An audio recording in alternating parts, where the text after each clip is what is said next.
मुश्किल करते आ रहे हैं और अपने हकूक़ के लिए एक ऐसे शख्स के साथ जिससे हमारे हक़ की बात की, उनके साथ शाना बशाना खड़े हैं और इस तरह हमेशा खड़े रहेंगे।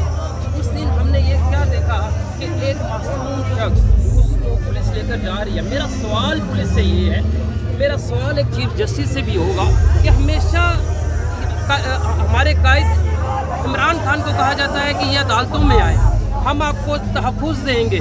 मेरा एक सवाल है कि अगर ये एक मासूम शख्स को यहाँ से मारते हुए लेकर जा रहे हैं, अगर लेकर जाते हैं तो किसकी लाइबिलिटी है उसकी हिफाजत करना? सबसे पहला तो सवाल है कि क्या पुलिस इसकी जिम्मेदारी उठाती है कि वो मरा? अगर वो कहते हैं कि वो उसके एक्सीडेंट से मरा तो भाई इसकी लाइबिलिटी किसकी है? उसके बाद देखें कि अगर उसके पोस्टमार्टम रिपोर्ट आई है, पोस्टमार्टम रिपोर्ट के अंदर एक चीज़ क्लियर नज़र आ रही है कि उसके ऊपर तशद्दुद किया गया और तशद्दुद करने के बाद उसको मार दिया गया। इन सब चीज़ों से क्या नज़र आता है? क्या नज़र आता है कि क्या हमारे अदारे खामोश बैठे हुए हैं? मेरी चीफ जस्टिस से भी दरख्वास्त होगी कि खान साहब जो एक इस्लामी दुनिया का लीडर है उसको बुलाया जाता है बार बार कि आप खुद हाजिर हो, आप खुद हाजिर हो, हम आपको सिक्योरिटी देंगे, हम आपको तहफ़्फ़ुज़ देंगे।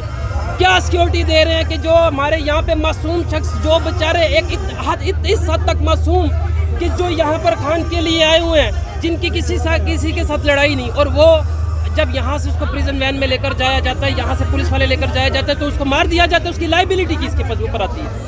तो मेरी तमाम अदलिया से भी गुजारिश होगी कि ऐसे मौके पे आवाज़ को, अपनी भी आवाज़ को बुलंद करें। हम सबसे पहले एक मुसलमान हैं। अगर यहाँ पर देखें कायद-ए-आज़म इल्लामा इकबाल ने कहा कि ना तू ज़मीन के लिए है ना आसमान के लिए, ये जहाँ है हमारे लिए, ना कि हम जहाँ के लिए।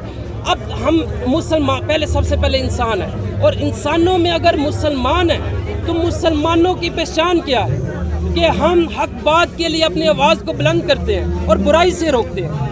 अगर हमने आज भी हक बात के लिए आवाज़ बुलंद नहीं करनी तो कब करेंगे? हम यहाँ पे खड़े और इंशाल्लाह हमेशा उस वक्त तक खड़े रहेंगे जब तक हमारे हकूक़ का तहफ़्फ़ुज़ नहीं किया जाए।